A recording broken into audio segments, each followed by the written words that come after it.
Deconstructing Marilyn Monroe. What makes Marilyn Monroe an icon? What is the difference between a merely mega famous person? There are no shortage of those. But what makes a true icon? What was it about Marilyn Monroe that made her the most famous film actress of all time? Was it her good looks? Her fluorescent blonde hair?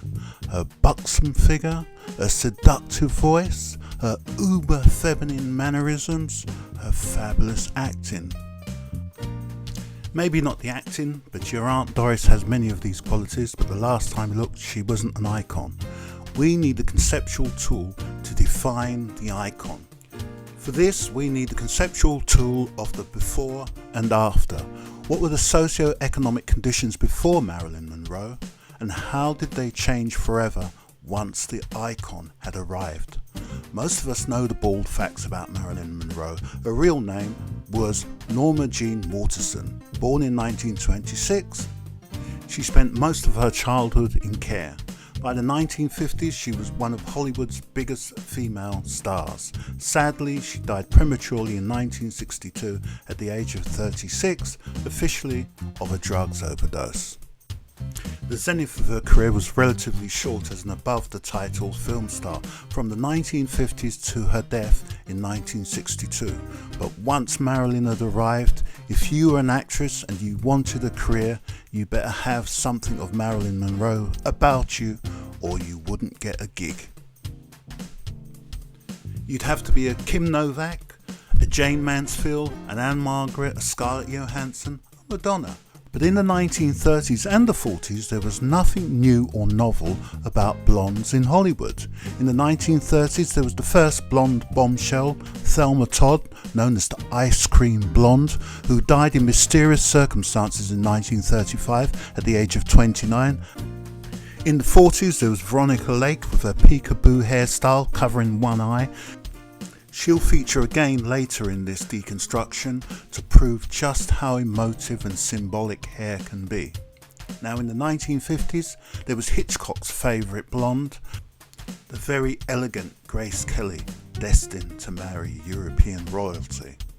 But the most famous of all was Jean Harlow, the platinum blonde, died at 26, 1911 to 1937 of kidney failure.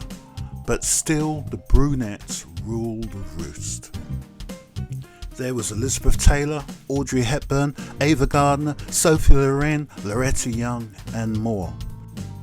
Even in 19th century paintings, it was the brunettes that predominated. So why the irresistible rise of the uber blonde? A.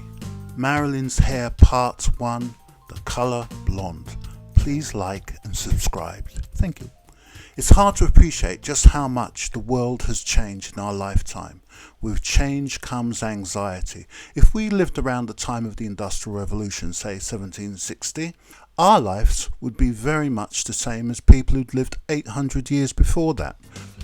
But if someone woke in the year 2021 from a 50-year Rip Van Winkle sleep, it'd be like, what's the internet? What's a computer? What's a computer game? What's a mobile phone? Why can't I say that nurse has nice legs? What do you mean women can vote? Alcohol-free beer? Put me back in a coma. To understand the rise of the blonde is to understand the massive changes that were going on in America in the 1920s. People ran from the poorly paying agricultural jobs and flocked to the city where they could earn lots more money in companies like Ford. Then America made its biggest mistake and carried it on for 13 years. Prohibition, the banning of alcohol. Everybody wanted to drink, all that disposable income and cheap credit and nowhere to spend it. America started to party like never before. And never before had the classes, the races, the genders mixed with such wild abandon. There was a special anxiety about the mixing of the races. Blacks, Mexicans, Puerto Ricans and whites, mixing in jazz clubs like the Cotton Club. There was one bloke in Germany who was particularly upset about the mixing of the races.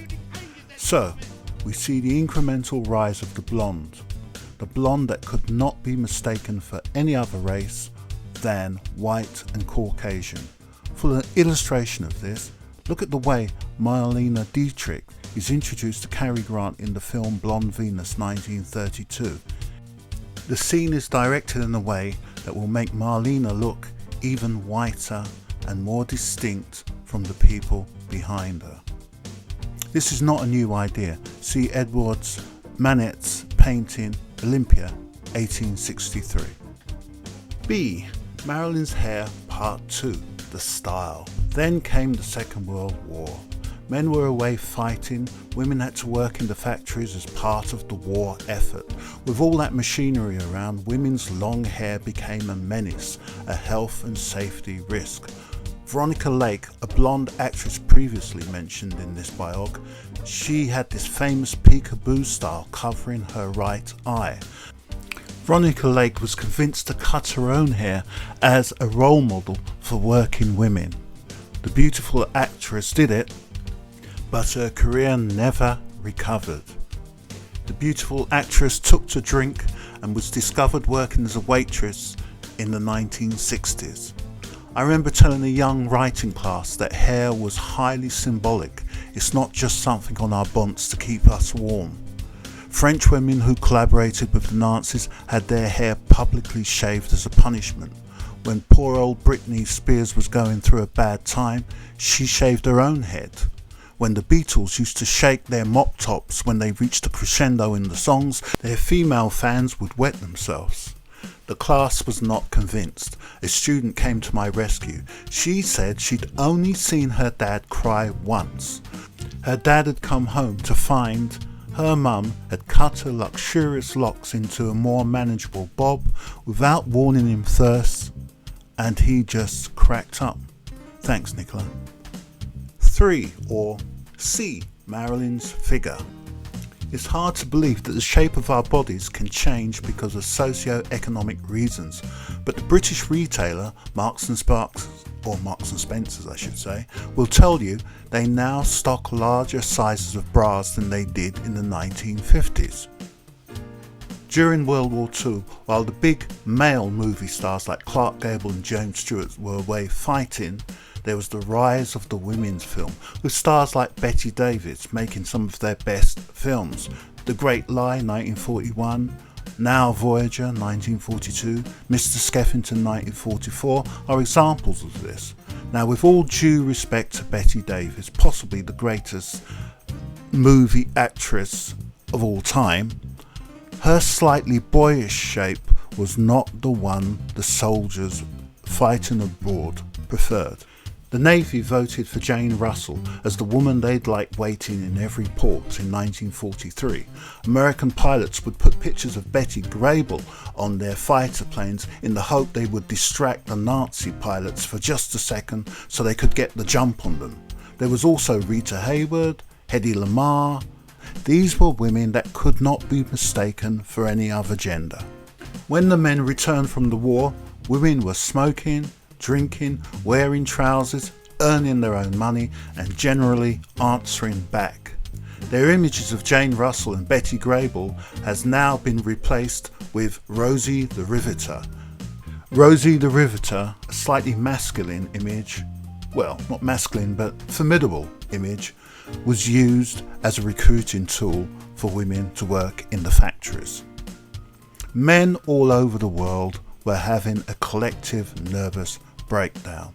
Right or wrong, there was a desire for a return to the girly woman. There's even a persistent urban myth that the classic design of the Coca-Cola bottle was based on Marilyn Monroe's figure. That can't be true, as the bottle's design goes right back to 1915, but this illustrates the potency of Monroe's figure. D. Marilyn Monroe's ultra-feminine mannerisms. Marilyn Monroe's mannerisms and body language is now the template for femininity, the wiggle and the giggle, that childlike voice. When men returned from the war, the women in the movies were different too. They were now femme fatales in darker films such as film noir. They were women who could kill men with their independence and sexuality, leading to a collective castration anxiety. For examples of this, see Barbara Stanwyck in Double Indemnity, 1944, the underrated Mary Astor in The Maltese Falcon, 1941, and Lana Turner in The Postman Always Rings Twice, 1946. Many returning soldiers were suffering from PTSD, a condition that was hardly recognised then. Indeed, there's some evidence to say that film star James Stewart, who'd flown bombing missions over Europe, was suffering from this, and also Audie Murphy, who'd been credited and decorated with the most kills of any American soldier, showed signs of post-war trauma. Indeed, again, you can look at some of James Stewart's films. He's like the boy next door before he goes to war, and then all of a sudden he's in these really darker films with Hitchcock. So, returning soldiers wanted to reverse the 1920s movement from the country to the city. Now it was the city to the suburbs of the white picket fences. For this, you needed the perfect feminine wife who would give you lots of children. After all, the men had gone to war partly to protect their women's innocence and their virtue. Marilyn didn't have to look very far for role models, and this is where the feminists may find Marilyn Monroe problematic. Betty Boop was created by Max Fleischer, 1930 to 1939, a popular infantile cartoon version of a woman, a flapper, with a cutie pie voice, big eyes, undersized clothes, and seemingly completely unaware of her sexual allure. Ironically, Betty Boop's mannerisms were meant to be based on a black woman called Esha Jones. If you listen to Marilyn Monroe sing "I Want to Be Loved by You" or "Happy Birthday, Mr. President," as she did to John F. Kennedy on the 19th of May 1962, it's like seeing Betty Boop come to life.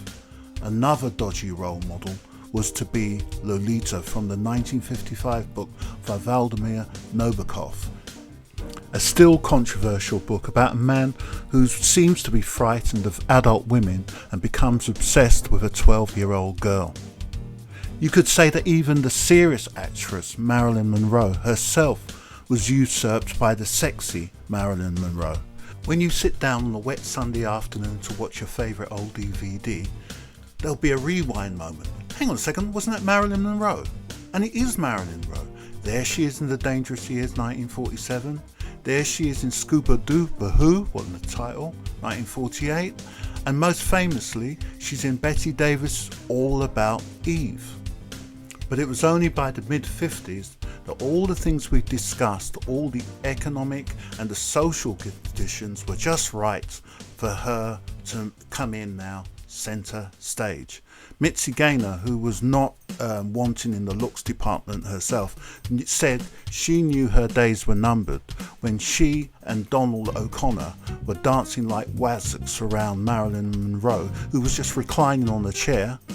In the film There's No Business Like Show Business, 1954, she said, "There was I, expending all this energy, but everyone was looking at Marilyn. All the publicity was about Marilyn. It was time for me to move on." Marilyn's unique contribution as an actress. Billy Wilder, who directed Some Like It Hot, most probably Marilyn's most famous film, was having a hard time with her. She took 39 takes to say a simple line. An exasperated secretary said, "Why don't we replace her, Billy? If we throw a stick out of the window, we'll hit 60 blondes." And Billy Wilder said, "But no other blonde can give me what Marilyn gives me. We're going to just have to wait here till she gets it right." And they did. So, in summary, we've looked at Marilyn Monroe's hair, the style and the colour, Marilyn Monroe's figure, Marilyn Monroe's ultra-feminine mannerisms, Marilyn's unique contribution as an actress, by default her good timing, but most of all, it's Marilyn Monroe is a shorthand for much bigger ideas, social and economic. Another observation about a true icon is you don't need a lot of information to recognise them. If you just see the silhouette of Marilyn Monroe, you know who it is. If you just say the first name, Marilyn, you know we're likely to be talking about Monroe. The same goes for Elvis, Gandhi, Sherlock, Winston, Ali, Caesar, Brando, Di. Their iconography is truly international. So you had Marilyn Monroe in the US, Diana Dors in the UK, in France you had Brigitte Bardot and Anita Ekberg in Italy. And when poor old Marilyn passed away prematurely, in a way she will live forever, because now she's just metamorphosed into Pamela Anderson, Jessica Rabbit, Jade Goody, Madonna, Scarlett Johansson, and so on. Wonderful. A true icon, Marilyn Monroe. Please like and subscribe. Thank you.